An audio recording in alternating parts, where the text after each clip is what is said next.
Okay, it should show up on YouTube now. Hopefully, if I did everything right. If I did everything right, it should show up on YouTube.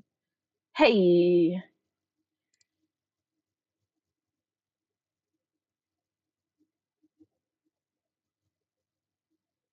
Okay. all right. It says we're live. Is it?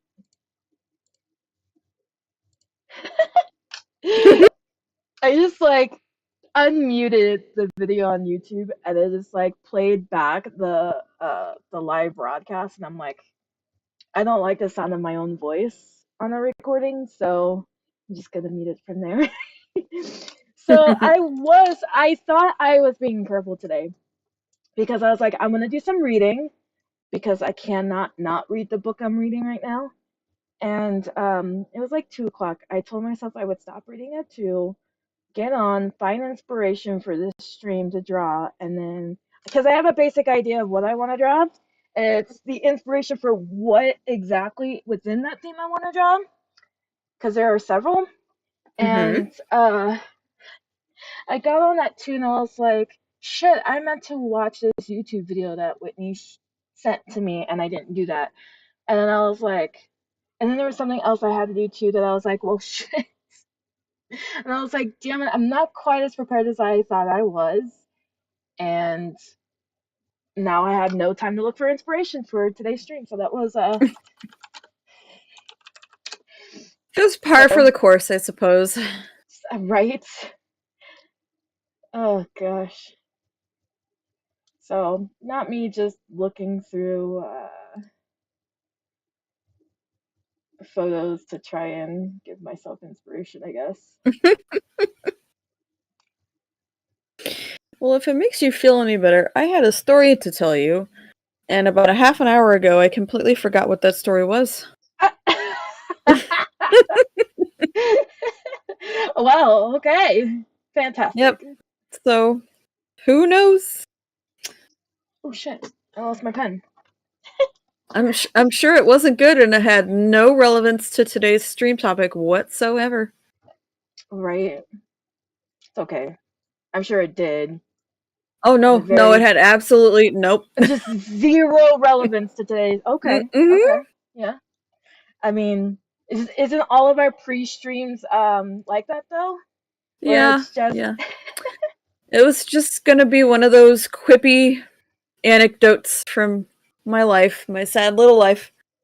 what's well, we have much more of a life than I do. Mm, debatable.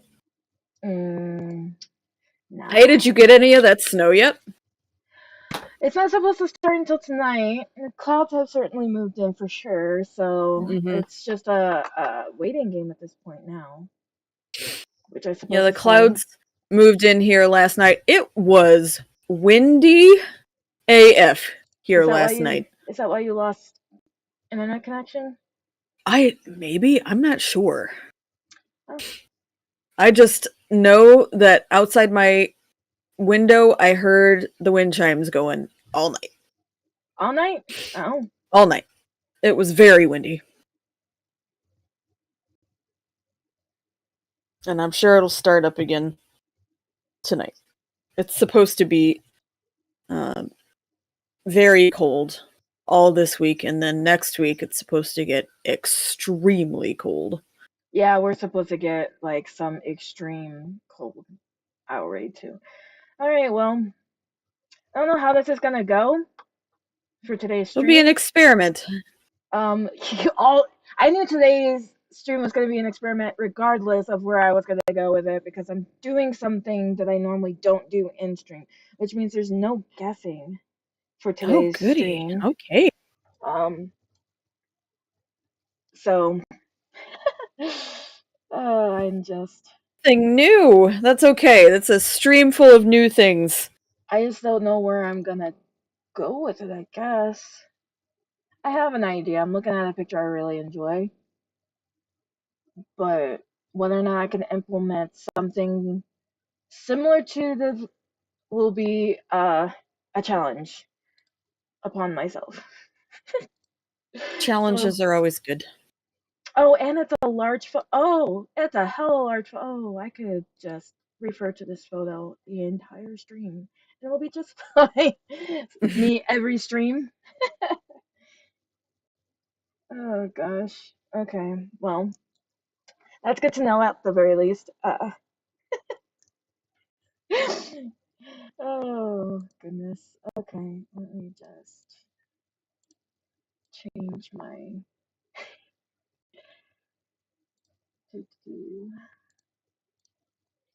Oh, it's our first 2024 stream. I just realized. I have, you'll be proud of me. I have a brand new folder for just 2024 streams. So we will find out how many streams we do this year. An artwork, I mean, not just videos, because I have like 5 million to Oh, go through that I still haven't gone through. you have what? How many? It feels like 5 million. So you remember back in the days when we first started doing this, I used to go back through the videos and what I really originally did was I cut out the pre-stream stuff and then I just posted the rest of the video, the rest of the, I guess the unedited VOD to YouTube. I stopped. And when I got onto this account, so we could stream from this account, I realized that the last video I posted was our stream about the Rising of the Shield Hero. Mm, So that was, I think, like late 2021 or early 2022. Like it's far back. So that was an interesting slap to the face when I got on YouTube, and I'm like, wow, I have like 5 million videos to go through now. If I wanted to post them, that is. gosh, it So, doesn't seem like it's been that long since we streamed that one. Maybe it um, has. let me actually look at it because I could tell you the exact date that I. I'm having trouble, keeping track of years specifically, so you're probably right. It probably has been 2021 or maybe the tail end of 2021 Uh, cuz I don't when we did that stream, I don't know if they had started season 2 yet. no, I don't think so because I think we were waiting for it. I know Kenneth and I were waiting for it. So, Yeah, so then it oh, it, here it it is. probably Let me look. Let me look at the properties on this, and I can tell you. Yeah. I bet I So bet it it was was 2021. May 31st, 2022. Uh, oh, 2022? Yeah. So Okay, it was wow, they like in the turned middle. around 3 seasons in a short span of time. Right. Or They're they in the were middle of the 3rd just, season right now. yeah. Yeah. Kenneth and I haven't even finished the second season.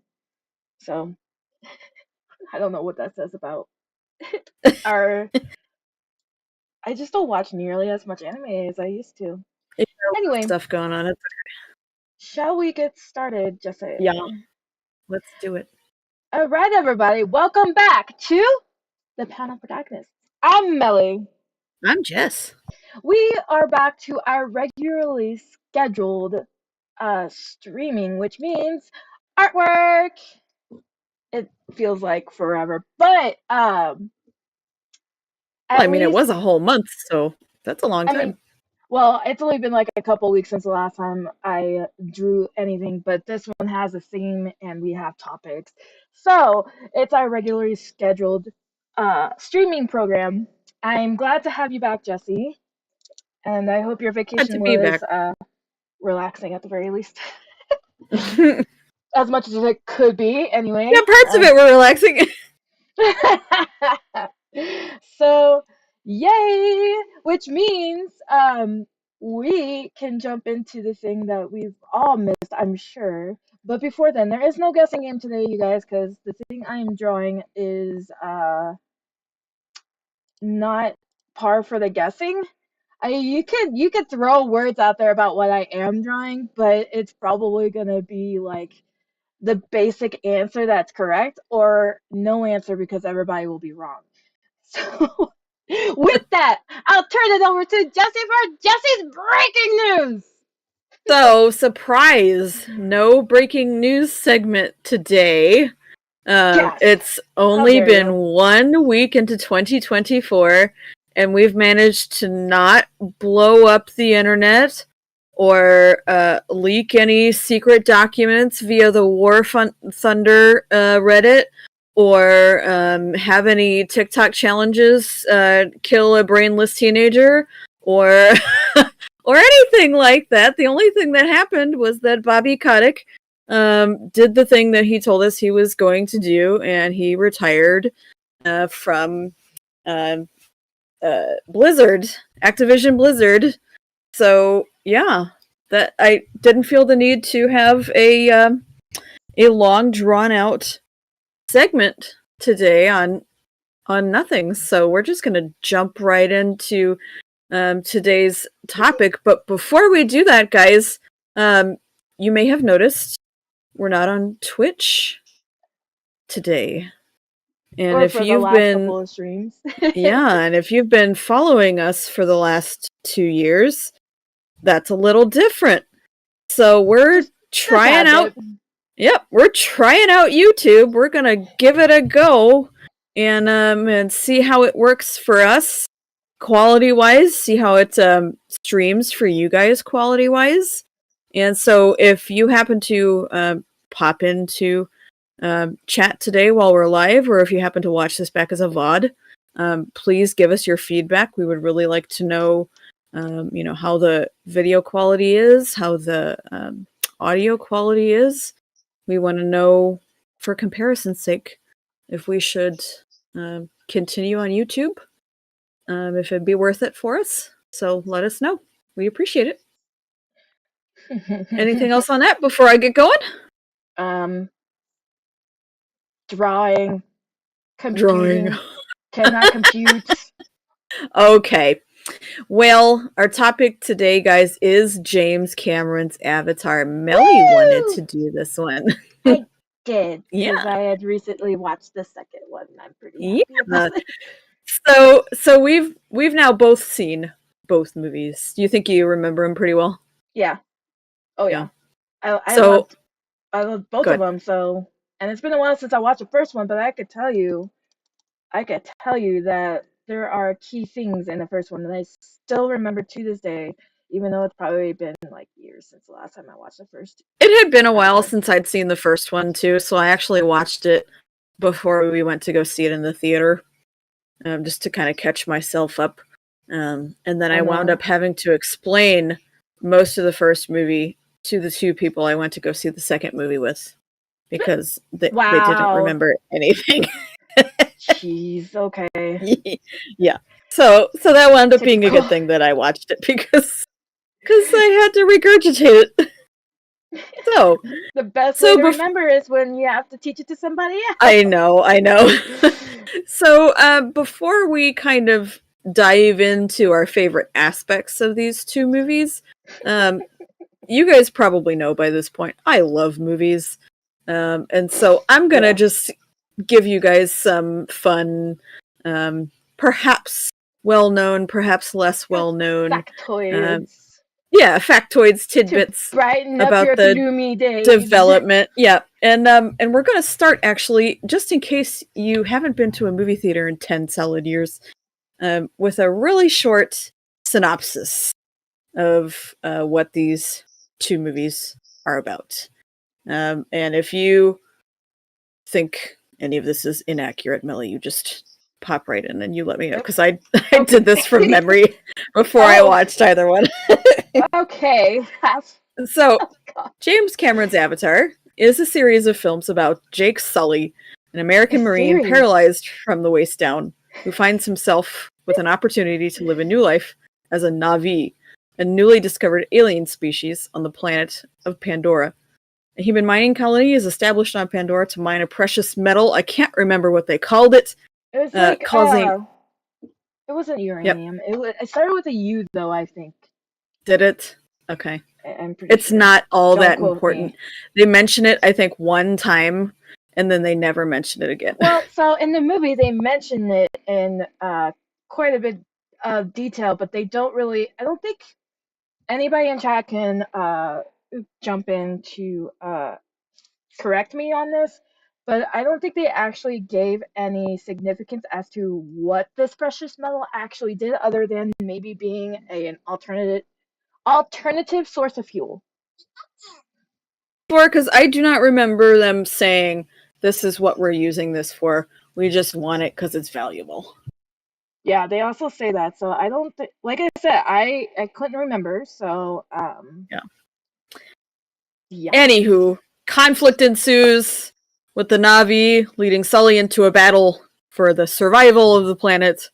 A story we have heard over and over again in countless movies before. Don't forget But that originally he was on the side of the humans. He was working with the military to kind of like push the Navi out in a quote unquote very civilized diplomatic manner. yes, very civilized with guns. Yeah. And the typical stereotypical kind of movie fashion where they're like, oh, the natives are savages. Yep. So, James Cameron, the egghead behind Titanic Egghead. and well-known underwater diving enthusiast, Oh. wanted to make Avatar as far back as 1999. But his ambition far outspanned the camera capabilities of the late 90s. Oh yeah, I'm The sure. technology he needed at the turn of the century was so expensive that no studio would pay to make the movie. So he Oh. had, I think, pitched it originally to 20th Century Fox, and then they said, no, are you out of your mind? Um, do you know how much No, it don't would take to wanna. make this movie? I'm sure Um, like several $1 million. oh, way more than several million. It was hundreds of millions of dollars. Wow. Okay. And I forget who he tried to pitch it to after that as like a, hey, I think this movie is going to be a really big hit. So screw you, 20th Century Fox. I'm going to go give it to this movie studio. And they also said no. So his movie had to be shelved for nearly a decade. Honestly, I think it was probably better that it was shelved. Probably so. I'm Yeah, sure he would have probably so. loved to have it, done before when he actually uh Did it. yeah, started the production of it. But I feel like with the audience that it actually catered to, it was probably better to have shelved it and then come back to it to start production, because I feel like he would have gotten through a bigger audience when he actually did it versus when he wanted to do it. If that Yeah, makes and any sense. I think partly it gave James Cameron like a hunger to to see this movie succeed, because he'd already done Titanic at that point, Yeah. and it just gave. Can you imagine that janky ass CGI that would have been in it? No. We try not to think about it, I guess. I know, yeah. And I'm about to cover this in a second, but he goes on to create a couple of things during the development of this movie that I think were spurred on by the fact that he did have to wait for this. And he did have to do a couple of things on his own, because of the fact that it was still quite very expensive. Yeah. When he made this. So he waits 10 years and then he goes back to 20th Century Fox and he's like, guys, I really, really, really think this movie is going to be hit. If you give me all this money, I will forego my director's fee if the film is a dud. And they were like, Oh, well, okay, fine. Here's a shit ton of money. So 20th Century forego Fox your gives him all director's this money. fee. Oh, hell yeah. Yeah, and I couldn't find numbers on what that was, but he was James Cameron, so it was probably a fuck ton of money. So when the A-list director over technology, here. yeah, when the technology, specifically camera, technology finally catches up with his lofty goals, he turns to our favorite, Weta Digital, for what would become the industry's most expensive use of mocap and performance capture of its time. And I think it's only been beaten by its sequel. So the first one has only been beaten by the second one. Weta Weta. inspired James Cameron. He went to go see Lord of the Rings, and he saw what they'd there done it is. with. I know he'd seen what they did with Gollum. Oh, yeah. And so he was like, "That's the shit. I'm gonna copy that, and I'm gonna hire these dudes who know what they're doing, and they're gonna work on my movie." So he did that. Then he gets a whole bunch of 3D cameras and IMAX format cameras, and I don't even know if you guys know what those are.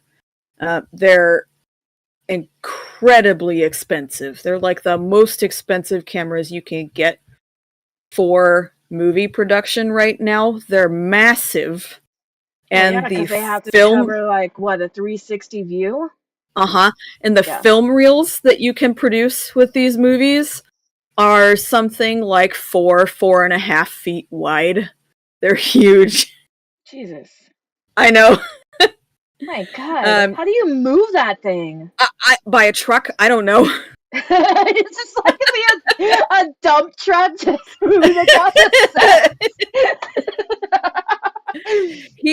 So here's the thing. Imagine I was talking about with no 4-foot camera on your face. Jesus. So he actually developed a special camera system for shooting in 3D and for use of mocap. So if you see like behind the scenes footage of actors and they have that essentially GoPro on their head when they're doing mocap, James Cameron made that. Oh, shit. For this movie, yeah. And that's what I was saying, like, it probably gave him this hunger to make this movie. It forced him to be innovative. And he had to go out and actually create this thing that had never existed before. Maybe it did exist, but it wasn't as good as what he went and created for himself. I have seen it said that the film's CGI was so intense that some scenes in that movie took as long as 2 entire days to render, and I 100% see that happening, because if you've seen these movies, any one shot while they're in the forest of Pandora, especially the nighttime shots when everything's all bioluminescent and shit. Yeah. I can 100%. Yeah, it agreed. It is the best part. I love it. Those would take the world's best computer an absolute eternity. To render. Absolutely. Abso-fucking-lutely. Yeah. So the first Avatar premieres in the holiday slot in 2009, 2 whole days before my birthday. It would become the highest grossing film of all time, keeping that position for 10 solid years until it was dethroned by Avengers Endgame. And then it retook that position upon its re-release. So early in the summer, I think it was, Fox re-released. They had like a little theatrical re-release of the first movie. Oh God, really? Ahead of the second movie. Yeah, it was only limited release, so it didn't hit, all theaters nationwide. Yeah. I'm sure it didn't. But it did amazing, apparently. For people who didn't get to see it the first time, I know it did go back to IMAX. So I'm wondering if that's where it made all its money.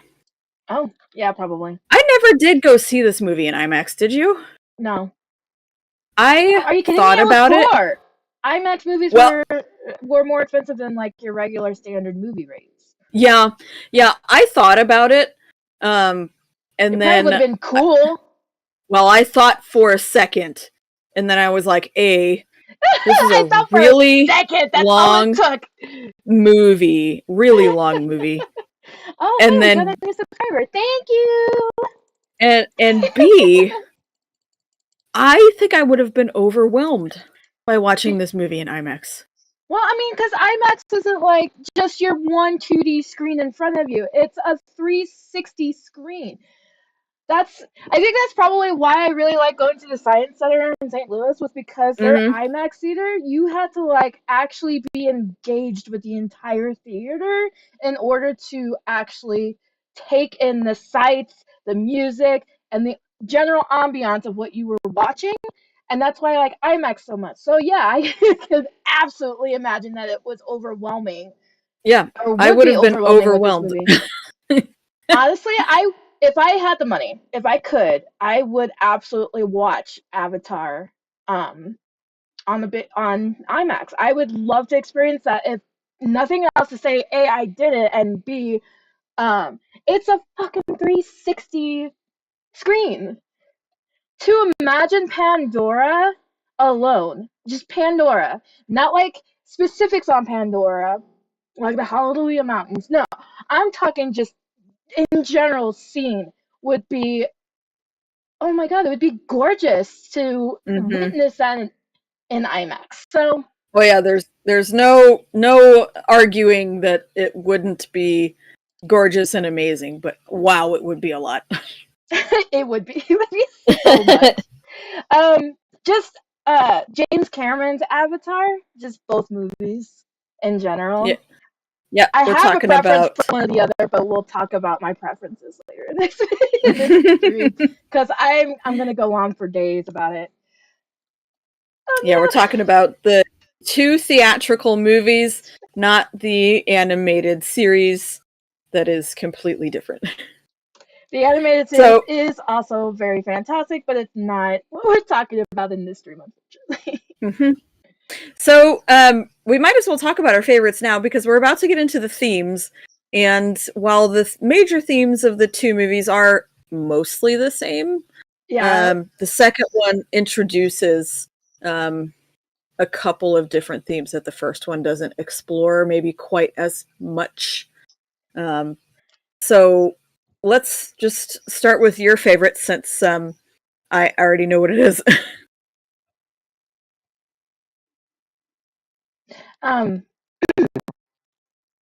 so my favorite Avatar movie is definitely the first one, by far.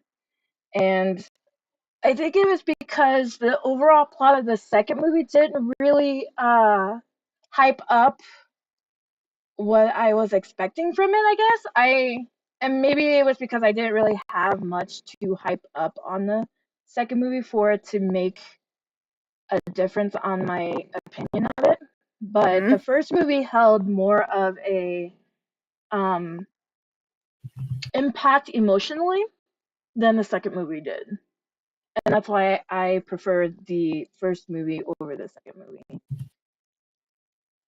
Well, I'm glad we differ because um, my favorite is actually the second movie. Was it because of the underwater world? Were you Maybe. fascinated? Were you fascinated by the coral reefs, Jesse? Is that what it was? I do have to admit the Maybe. coral reefs were definitely one of my favorite parts of that movie. Yes, Among other things, I but the second movie was definitely my favorite because of the uh, overwhelming um, ocean uh, themes. Because obviously, if you haven't seen the second movie, sorry to spoil it for you, but they leave the forest and they go to a very ocean based village. They learn this really cool swimming trick that I wish my physical body could do, but that's never going to happen. Um, what? Wait, Everything's what all. physical? Wait, hold up. What technique are you referring to? You know that they can hold their breath for like a shit long Oh, amount of okay. time? Yeah, okay. Damn. And there actually is a tribe on the planet Earth Pussycat. that can do that. But they've honed that ability over many, many, many generations. Well, and they So probably also have the anatomy to do that because they would need like a larger lung capacity and yes, the lung strength for how long they can actually hold their breath underwater. So I mean, we don't have that, Jess. I hate to break nope. it to you. We definitely don't have that. I also really liked the inclusion of Whale Friend. I can't remember Whale Friend's Ah! name, Okay, but yeah. I yeah, was like, I was, yeah. The whale friend was definitely a good guy. Whale Friend is best friend. And the whale friend story was super sad for me, but yeah, the whale friend was definitely like a an aspect of the movie I was not expecting, but was pleasantly surprised for. If that made any sense to you. Yeah, yeah, it is. By the way, guys, I just wanted to mention it's raining like Noah's about to show up at my front door and tell me to get on, bitch. So if my connection cuts out, I just want to let you know everything is fine. I'm just coming currently, downstream, okay? currently, building that canoe right now. I guess. Yeah, exactly. All right. So I'm lucky the weather hasn't quite made it towards me yet, but I'm sure I'll look out my window at one point and it'll snow like no one's business.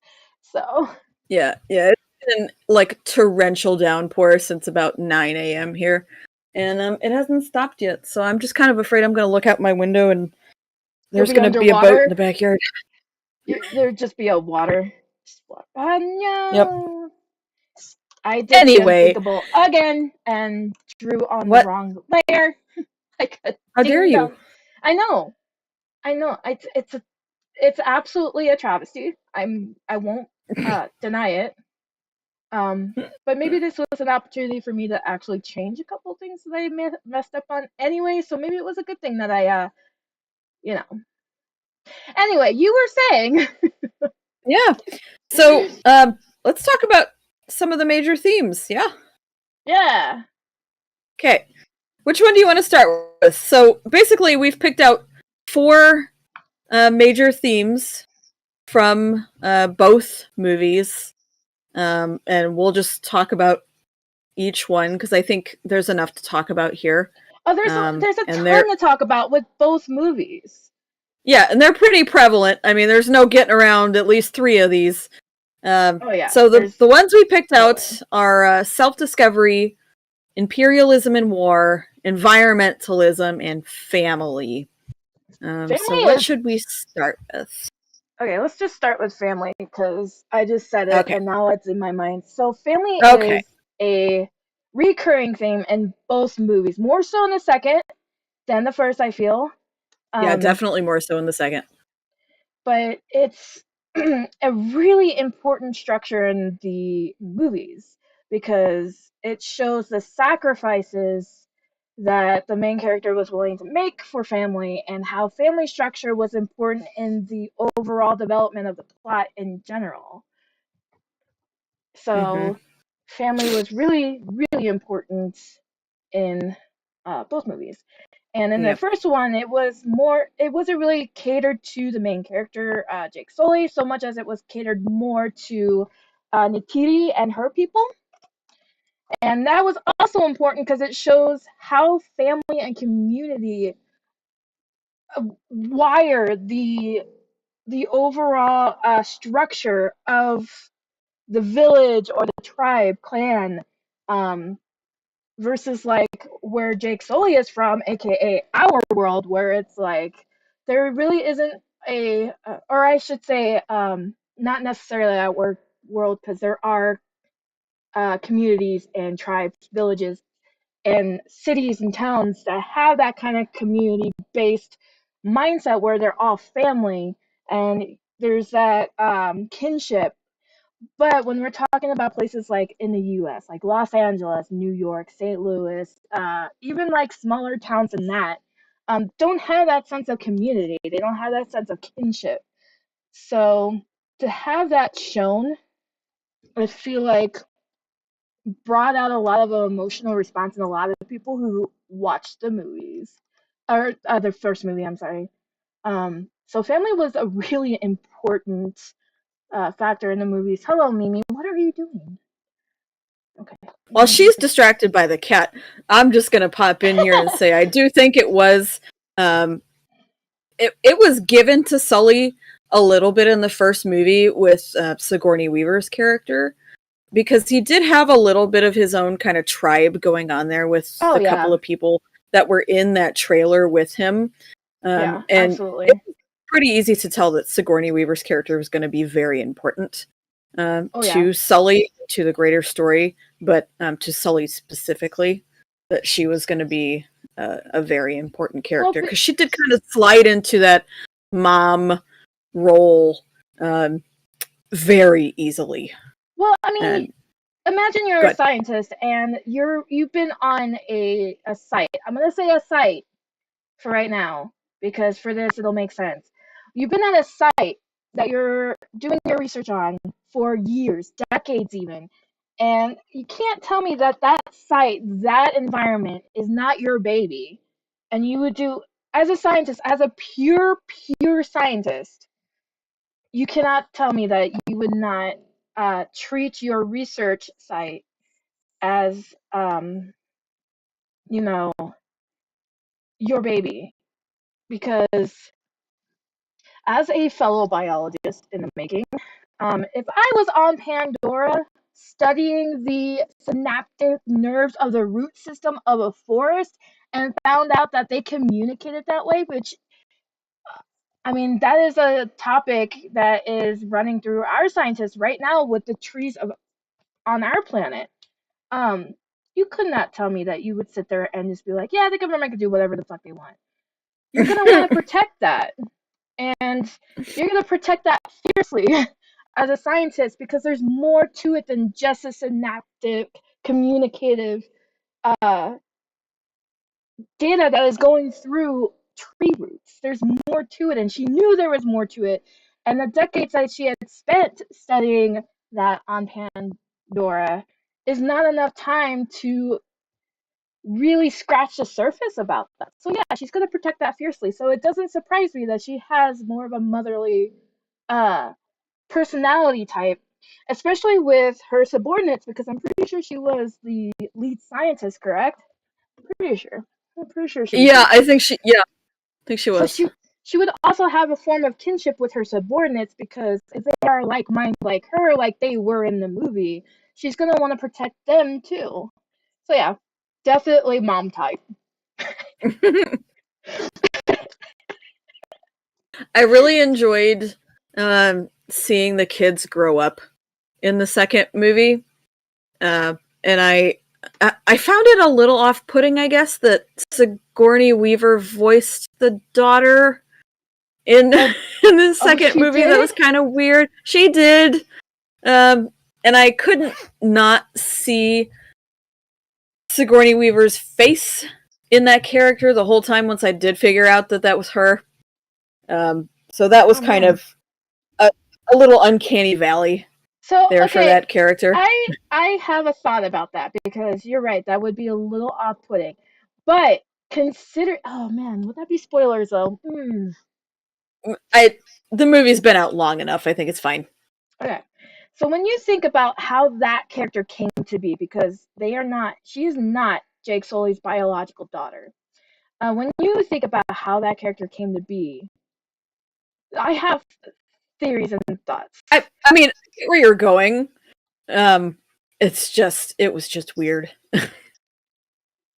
and very clearly in the movie, she was noticeably different Oh yeah. than her siblings, so it made sense in the movie. I'm not saying it was weird for the movie, It was just maybe a little weird for audiences Oh, who okay. were Because seeing in it and my going, mind, you could think about it as religion if you really wanted to get into it.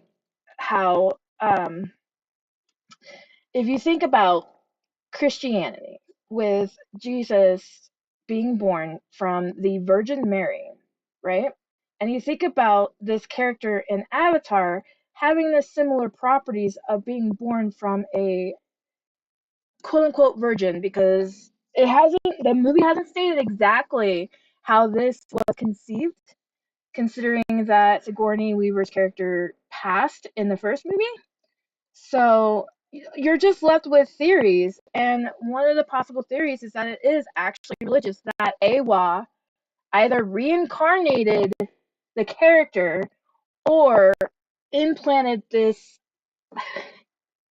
it's gonna sound weird when I say this, implanted this fertile egg into Sigourney Weaver's character's body to ensure that whatever genetic code Sigourney Weaver's character had would be passed on, because it was obviously very important for Awa that it did get passed down. Because if it yeah, wasn't important for Awa, that character would have never been born. yeah.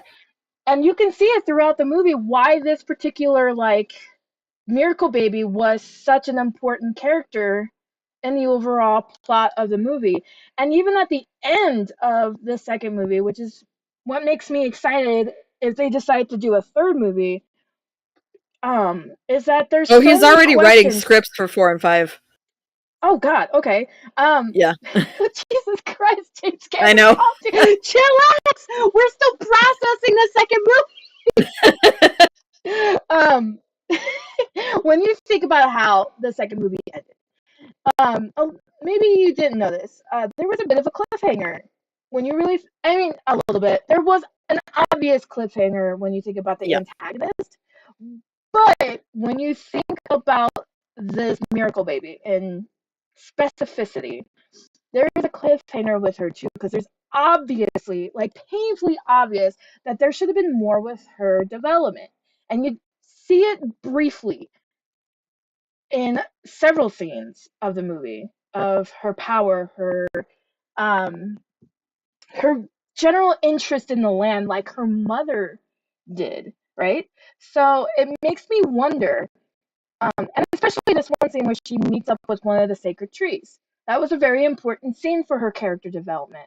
So it makes me wonder, and I really hope that the next movie emphasizes this, that there's more to this Miracle Baby than everybody thought there was.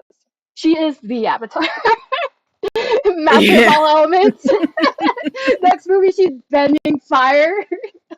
Well, it's funny you say that because actually, the third movie is supposedly about a fire-based tribe. Oh God. That I don't know if they get expelled from this one, That's funny. or if they all go to this fire-based place. But the third one, this is just what I've heard. Okay, so this has no um,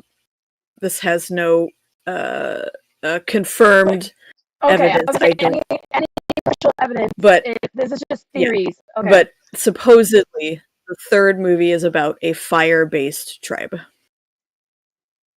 that's funny. I'm so just. so you were not far off the mark. It's just. Oh my gosh. I'm both happy and somewhat like Avatar. Real Avatar. Mel is a little happy. I know. I don't know if it's her connection or her mic. Um, No, it's Melly's probably having a the mic. little. Uh, It's probably the mic. sorry, go Honestly, ahead, Mel. it's Okay. probably the mic. Yeah, Melly's using a backup mic. Sorry, everybody. But there's nothing we can do about it at the moment. Could also be the internet the connection, but it's the Alpha. the Yeah, kitties are sleeping. destructive. The Oh yeah, the kitties. Kitties were the reason why I have no mic right Yeah. now. Okay. Silly So kitties. so let's move on. Let's do self-discovery next because I feel like that was the very first, or maybe the second, depending on how you look at it, theme Oh yeah. that the movie really introduced in the first one, because the The first quest to movie know oneself. well, the first movie I feel like really was about Jake kind of discovering where he belongs. Oh yeah. And he definitely, You at could least tell for the the very first, first scene that he was kind of just living in his brother's shadow. Like you could definitely hear it in his voice. You could see it in the way that he addresses people for the first part of the movie. That he just yeah, believed himself to be living in his brother's shadow. yeah, and I think Which, for sure at the beginning of the movie, maybe for the first 15 or 20 minutes, he definitely thought that he belonged where he was, even with the loss of his limbs. But as soon as he gets this new freedom, and he kind of sees what it is that that the human race has been doing to this new planet that they found. well, Um, I mean, the it took a lot longer because in the back of his mind, as a military officer, he was probably thinking this is just standard, and he probably didn't have any thoughts about like, oh, this is destroying the environment until after he met the Navi. um, I might have to go back and watch the first movie again, but I feel like there was a moment where they had a an initial conflict and he hesitated to fire on something. Am I misremembering that? Okay, so there was a moment in which they, and I say they, it was the scientists, it was Sigourney Weaver's character and a couple of the other characters with Jake. Jake was armed as quote unquote protection from the natural element. So when they were attacked, he was hesitant because he was told by said scientist not to open fire until Sigourney Weaver's character was like, "Yeah, no, that's dangerous. You might want to run," and he did. So Okay. it was more out of risk for the scientist than it was his own self discovery that maybe there's something else going on with this planet. Because when he's on his own, it's he's desperate. He's in military survival mode. Everything is an enemy. He doesn't think about the underlying, um, behaviors of why these creatures are acting this way, doing this or doing that, until he meets Natiri. And even then, it takes some time for him to go, okay, maybe there is an underlying reason for why everything's happening the way it is happening. And that's when the whole self discovery comes into play. Okay, maybe you're right. But the self discovery Passionate thought. isn't. Yeah, well, it's all right. Doesn't just belong to Jake. It also belongs to um, Sigourney Weaver's character, and it also belongs to all of the characters that are affected by the end of the first movie, because they have to obviously leave their home tree, uh, and discover the rest of the planet, and they have to discover a new home, and that winds up creating this situation where Jake Sully's new family has to, um, uh, in essence, kind of reshape itself, um, and really find out their own strengths and weaknesses as a family instead of just part of this um, unit that belonged to this greater tribe, if that makes Yes. sense. Yes. Yeah, Agreed. yeah. It the second movie really was kind of uh, split between, pretty evenly split between the kids, Oh I yeah. would say, and less focused on Jake and Natiri. Yeah. Obviously, the second movie is both a prequel and a setup Yeah. um, Oh, for the absolutely. following movies. Yeah, so we had to kind of For the get 3, 4, away and 5 from. apparently. Yeah, Jesus yeah. So Christ. we had to get away from um, the primary actors from the first sequence and get into what I think, and I think clearly what Melly thinks are going to be the more important characters for this this series going forward. You Yes. know, I don't know um, if either of those brothers is going to be more important than the other. I couldn't tell throughout They just the so entire the movie movie. doesn't really, or at least in my opinion, didn't really specify which character was more important over the other. I think in that moment they were just trying to set it up for the next movie so that they could go into detail about each or one Yeah. or the other. Yeah. Other than the sister, who's clearly going to be the most important character. Yeah, clearly the most important character. Yeah, for sure. Yeah. Yeah. But the theme of self-discovery was generally mostly focused on those three kids, and I guess in a way it was focused on the was it the son of that other chief? It was a son, right? Yeah, he was a son for Okay. sure. I don't. Yeah. He I he think seems he'll. so irrelevant to me. Well, I think he will come back though. I think he'll be important too. Um, Oh well. I, I I don't know in what capacity, but I think he'll be back. But I'll be back. I'm having trouble reconciling the importance of Whale Friend with the one brother. Because while that was important to that movie, um, and that brother's own journey of self-discovery, I don't know how that is going to move forward unless the final movie is kind of an all-encompassing like And honestly, they other might not be. Avatar-esque like these are the four elements coming together. And you know, Jeez. maybe the older brother is more significant in the third movie. Maybe the third movie is his moment to shine, his moment of self-discovery. I don't know. I guess we'll find out. You know what's funny, helpers? I actually don't remember the daughter of the chief. I I I don't either. I That's was too. I bad. was so focused on the miracle baby and her role in that universe that I just characters that I thought were insignificant didn't really pop up like the chief's. I um, I I just think remember the sun. if you if you really think about it, I feel like this movie definitely set up the other movies for sure. Like there's no doubt in my mind that this movie was set up for future movies. But when you Yeah. really think about it, I think this movie focused more on the eldest son and his role that he played up until certain events happened. Are you talking about in regards to the cliffhanger ending? I'm talking about in the eldest son,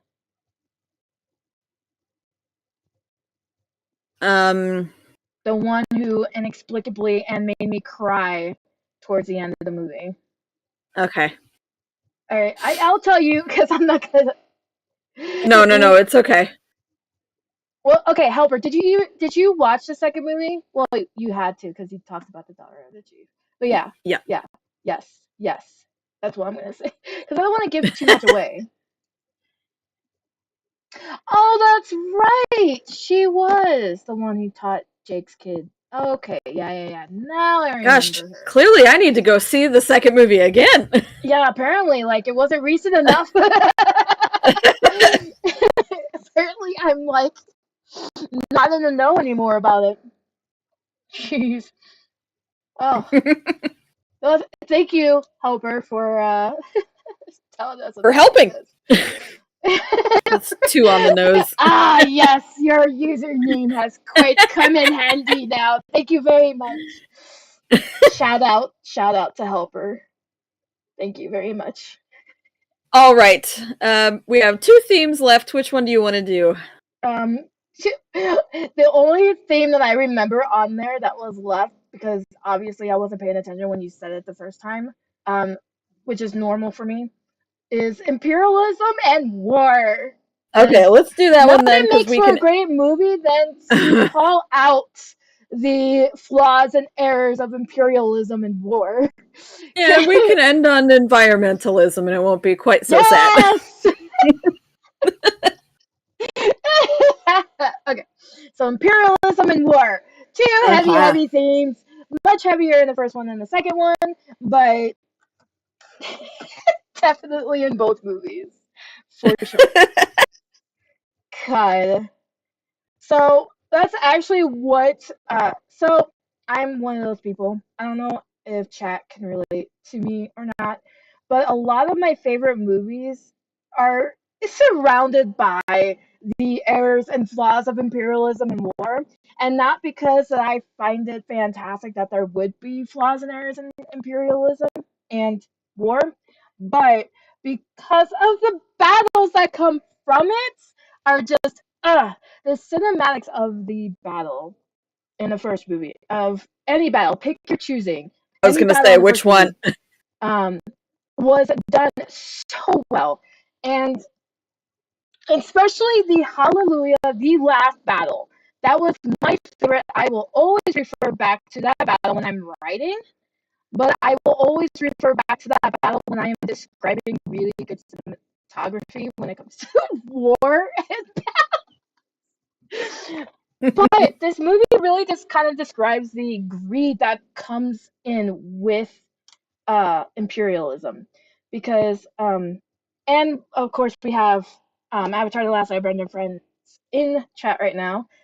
It's imperialism is also very, very, very, very heavy in Avatar: The Last Airbender, and so the greed in that too is very, very apparent. And it's just, I don't know, it makes for really good movie content.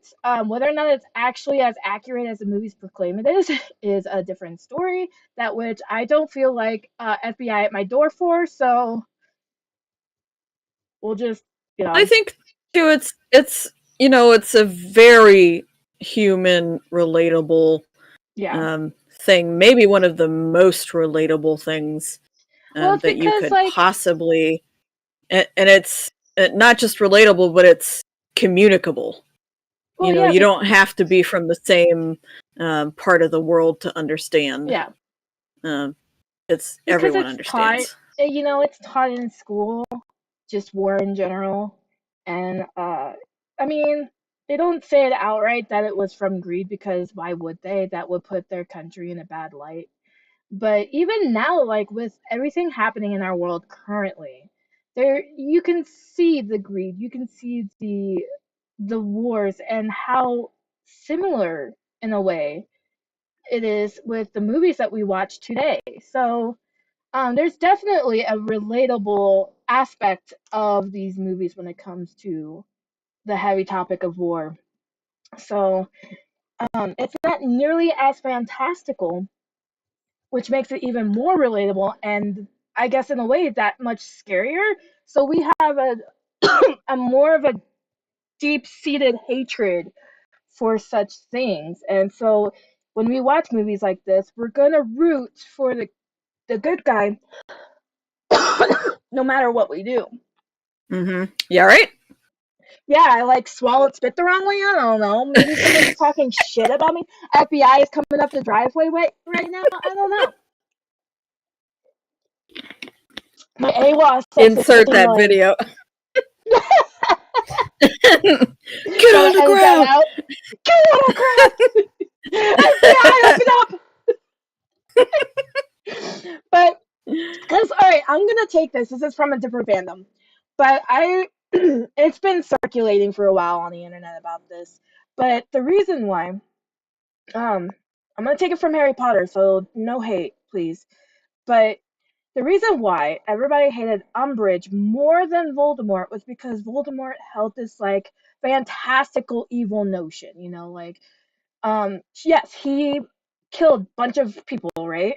But it's like it seems more fantastical than the toxic work boss that Umbridge was. And so there was more relation with that type of evil versus Voldemort, which, like, I wouldn't say it's less relatable because that would invalidate some people, and they're totally So, validated. But okay, yeah, finish your thought, and then I have a side tangent. listen, the moment you interrupted me, my ADHD went, oh, sorry, brain lost. Yeah, everybody Okay, has well, meds in Umbridge for sure. yeah, that was going to be my side tangent. So it was so much easier to hate Umbridge because everyone has an Umbridge, and almost nobody has a Voldemort. Yeah, thank you. Thank you. You put that very eloquently more. Yes. Yeah. Because I can't I English have an anymore. Umbridge. Oh God. Yeah, no. I used to have an Umbridge, and then now I don't have to deal with an Umbridge. So, I saw a really, really funny meme oh no. just a couple of days ago, actually. I'm kind of surprised somebody was still making it. Was an elf on a shelf, but for Oh. Umbridge. Ah, And I won't say it here because it's a word that YouTube will absolutely not like. oh I'll no. show it to you later. Okay. Okay. I'm both intrigued and almost afraid to see it. Like it would I'm catch. sure you can get pretty creative with elf on a shelf, especially if you're inserting Everybody's so curse words creative. into the mix. I mean, I dropped the F bomb. So the fact that you know for a fact that YouTube would ban it and cancel us. YouTube, the YouTube algorithm is funny with certain words, and this one I know for sure. For The a algorithm has undoubtedly flagged. fact that this would get red flagged. That Yeah, only scares me more to know exactly yeah, the. yeah. Okay, anyway, you were There's, saying. yeah. Anyway, that was my side tangent. Is everyone knows an Umbridge, so it was easier. And maybe like in the hindsight, maybe not everybody has experienced imperialism or war. But with certain governments that which I will not repeat because I don't like again, I do not want FBI at my door. Um Certain governments show the same characteristics as some of these fantastical evil things that are becoming more and more relatable in today's society. So I feel like there's a lot more relation in that as well. And the whole notion of like some big corporate or some big army coming in to take out the indigenous tribes just really hits a lot of people's homes. And it's like it's a general stereotype that, oh no, you're gonna get rid of the intricate complex society that has formed with the environment that which we're all trying to save, um, automatically makes these imperialists evil Hmm. regardless. Hmm. We keep saying government. I'm gonna continue state government. Anyway, so that's my 2 cents. And I'm just gonna leave it at that. That is true. The big bad in the first movie was a corporation, It was absolutely a corporation. and There's no. probably, if an event like this did actually happen in real life, as sad as it is to say this, it probably will be a corporation first, Yeah, and then a government later. yeah. Because I'm, When you they know, find things. out a legal loophole to do it. Yeah, yeah, Yeah, exactly. it will Because 100%. all right, It'll be so it something. started off. Sorry, go ahead. Oh, I apologize. I So it'll I be thought. something like, um, you know, AT&T merges with Verizon Wireless, and Oh no! AT&T Verizon in 2055 finds a way to mine some, I don't know, some big comet that comes around, and only they can do it. And we find out later that there's like some sentient, I don't know, space beetle living on that. Just go with me for a second.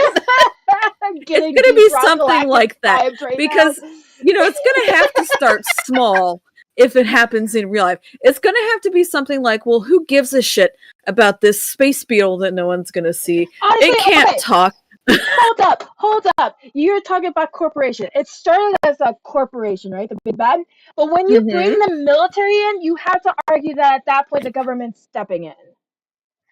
Maybe in certain circumstances, but there are plenty of Does outfits. Walmart have an army now that I don't know about? Do they have their own militia? There's No. plenty of for sale militarized outfits right now on the planet Earth that could be mistaken for an official military, that are not sanctioned by any government unless you're in Russia, that could be hired by a corporation, and they could be easily mistaken for an official military. Just, eh, eh, Now I'm going to have the KGB at my door. Okay, That's you got scary. points. You got very valid points. You got very valid points. Sorry, I didn't mean to cut you off. Do you still have that thought in your head? No, my ADHD kicked in and was like, oh my god, Hey, great. KGB. All right, environmentalism. It's the third Whoa, theme, the best part. and it's a theme we see over and over and over and over again because it's so We must protect the easy environment. as a movie theme to both translate to a wide audience. It's probably just as easy as imperialism and war, if not more easy, because I think everyone at one point or another in their life is, at least in some form or another, an environmentalist. Um, and on the planet benefits from our environment and what it can do for us, and everyone has seen what the effects of the human population have done to the environment. So it's very translatable Yes. to other planets and other species and Well, other especially in the current state of our world languages. now with our environment and stuff. It's incredibly like it hits way too close for home. Hmm. That movie, the first movie. Way too close when it comes to environmentalism and what um corporations and various other big bads are doing to our planet.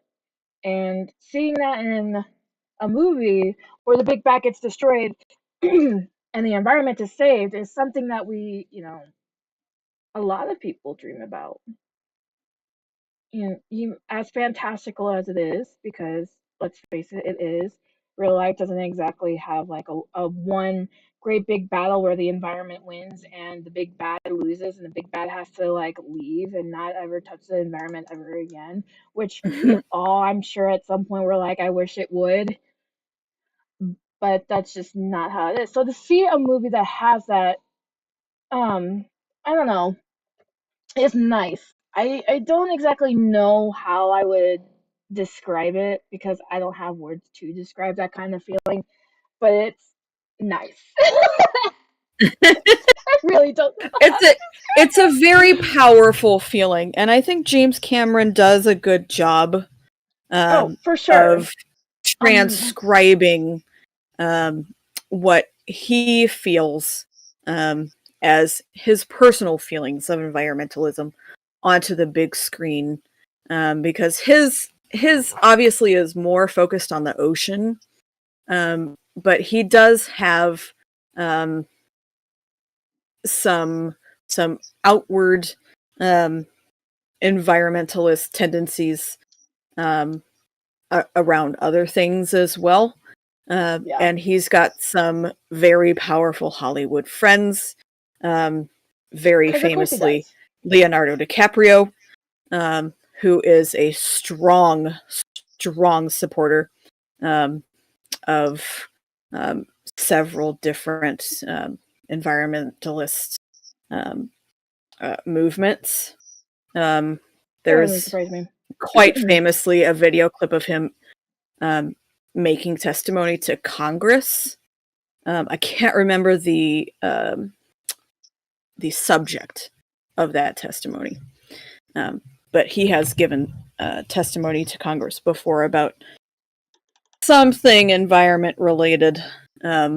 So he's James Cameron as a director is quite good about getting those feelings across Yeah. to the big screen and making them relatable um, to this alien world that, even though it's full of plants we've never seen before and animals we've never seen before and species who's obviously quite different from us, and they live quite a different way from us, and their customs and everything are quite different from ours. They're still um, tied in to the planet around them, and everyone can Hear, hear, hear, feel hear. that. Yeah, thank Hear, you. hear, everybody.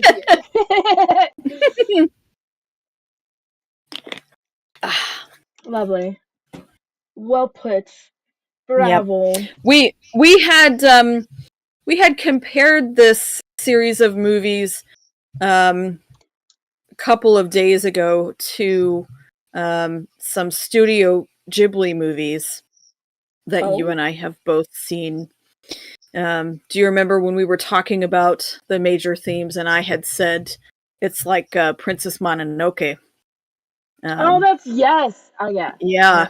It's all yeah, coming and back to me now. as I was thinking about it, it's like several other Studio Ghibli films also.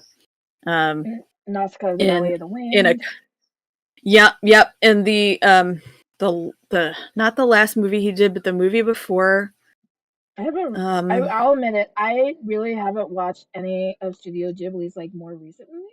So. okay, so not The Boy and the Heron, but the movie before that was an autobiographical movie that was about a kid in World War II. Oh, you're talking about Grave of the Fire. I don't want to talk about Grave of the Fireflies. Yeah, that's the one. And that was, the one. It's all about war. That movie is all about war. And I just, as I was putting this page of notes together, I couldn't get away from the fact that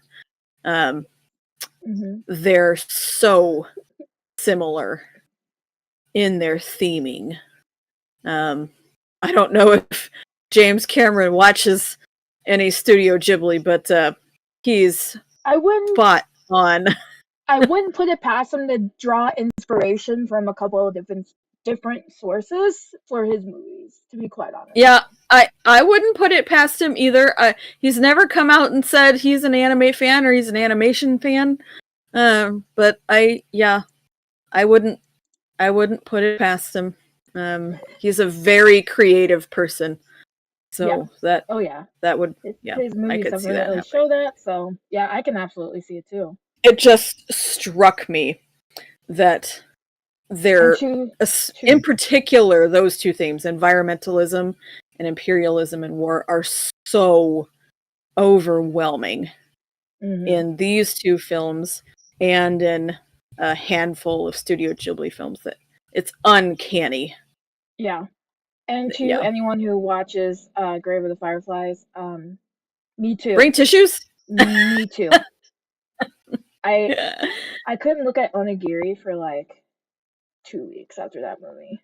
It Yeah, was really bring gut wrenching. a whole ass box of tissues. Yeah, yeah. Like be prepared to cry through the credits. Yeah. Because that's what happened to me. It's a really good movie, but it is It quite is sad. a fantastic movie, and it really and it's there is truth in that movie. There is absolute truth in that movie, um, because it does follow like the normal citizen and what they had to go through in wartime, and the fact that it actually happened may not be as it may or may not. I'm gonna say may or may not have been as gut wrenching as the main character but I wouldn't put it past them to be as gut wrenching as the main character of uh, Grave of the Fireflies. You will not catch me watching that movie again, though. No, I think it's I'm gonna. done. Yeah, it would I, take me nightmare fuel. a long time to watch that movie again. I don't know if I'm recovered quite from that. And there's only a handful of movies that I can think of that have hit me that hard, that I take It's a pretty bad. while to come Yeah, back from, yeah, same. and that's And one of them. and it wasn't a bad movie. We're not saying that. It was a fantastically animated, uh, well written. Well written, I That movie was beautiful, beautiful. but It whoa. was just a little relatable, too much so. Yeah, just whoa. Anyway, Just we a got lot, off on a a lot. side tangent there. Did Well, we just see? any more thoughts on Avatar? Anything you Um, want to say? Any favorite moments? I wish I had an ikran. I wish I had an ekran. Yep, yep, that's one of them. A lot of so this is gonna you're gonna groan and you're gonna judge me. I already know the judgment meter with what I'm about to say is gonna be through the roof with I'm you right now. silently judging you already.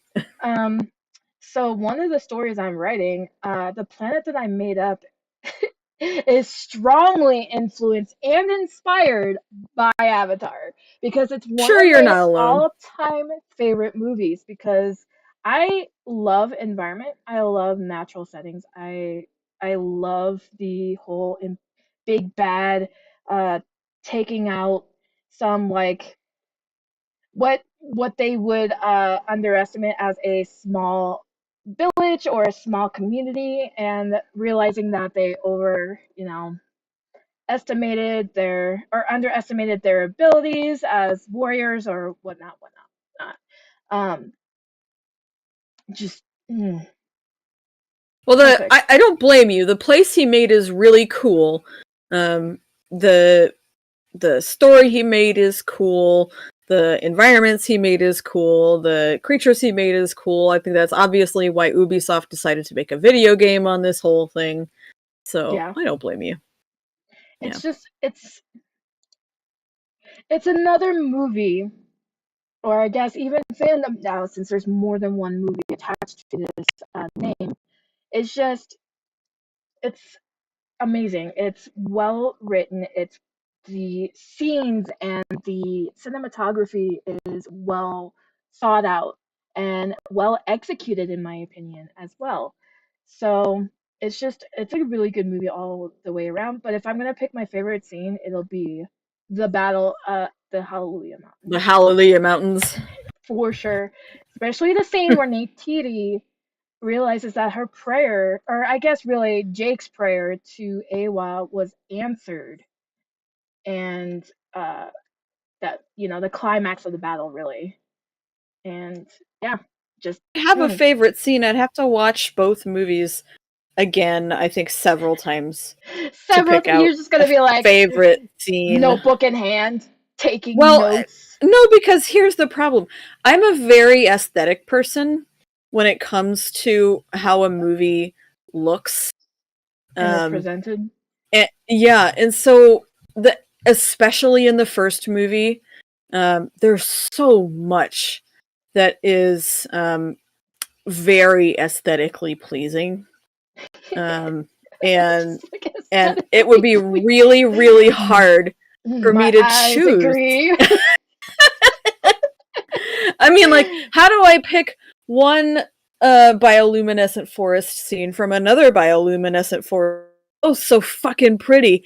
I don't know how Yeah, to choose. there I there wouldn't. is no Yeah, choosing, Jesse. There is I would have a no really hard choosing. time. It there is a lot to take in just on the visual aspects of the films.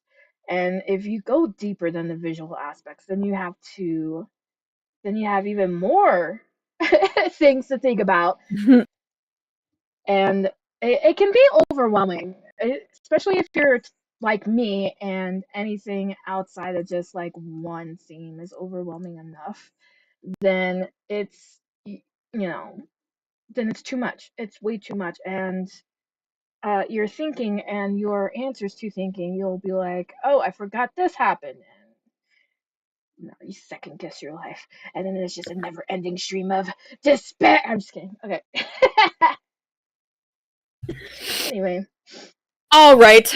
Well, I think that about wraps up our stream haven't even gotten to today. the good parts of this art piece, dude. Oh, well, I suppose you'll have to finish it in a doodle time. We have Oh, something to look forward to. both doodle times, honestly, because I'm probably not Both gonna doodle finish. times. That's okay. Probably not That's gonna okay, finish because it. you just finished a badass commission for a friend of ours, and it looks amazing, I'm sure. I Wait, haven't seen it commission yet. or the portrait of the month? Portrait of the month. Yes, yes, that was. And she loved it, by the way. Just in Oh, case you were good. curious, she thought it was very pretty, and I am I quoting. had no doubt. The tattoos took forever. I'm not even gonna lie. The tattoos took fucking forever, and I had to redo them.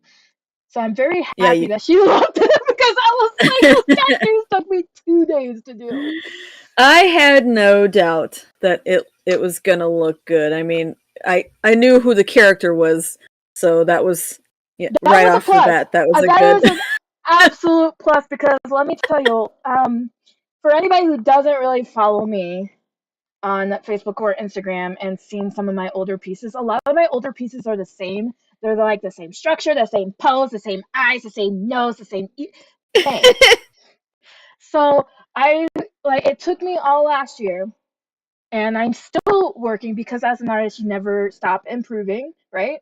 So I'm slowly changing that mindset of same, and doing things outside of my comfort zone. This piece was definitely way outside my comfort zone. Definitely outside your comfort zone. So I was really happy with the results because it meant that the face structure was different and I had to work with that different face structure.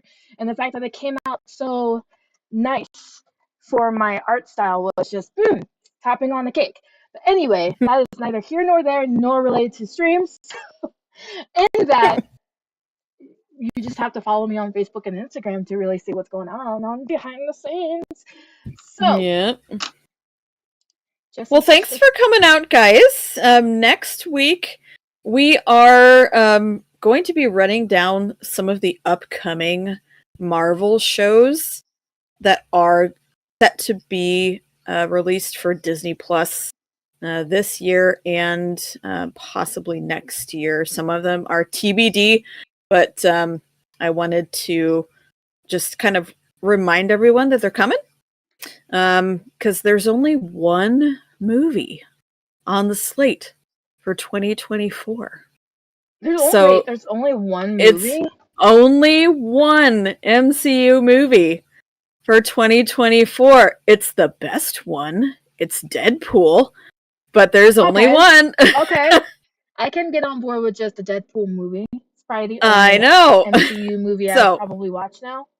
so we're working with shows this year. So thought it'd be a good kind of refresh to see where we're at. So come back next week, guys. I'm thinking we're going to be on YouTube again. Yes, But we are. if you are on the Panel Protagonists Discord server, we will let you know if that changes. Yes, and you guys should join the Panel Protagonist Discord server because we have more than just updates on Panel Protagonist streams.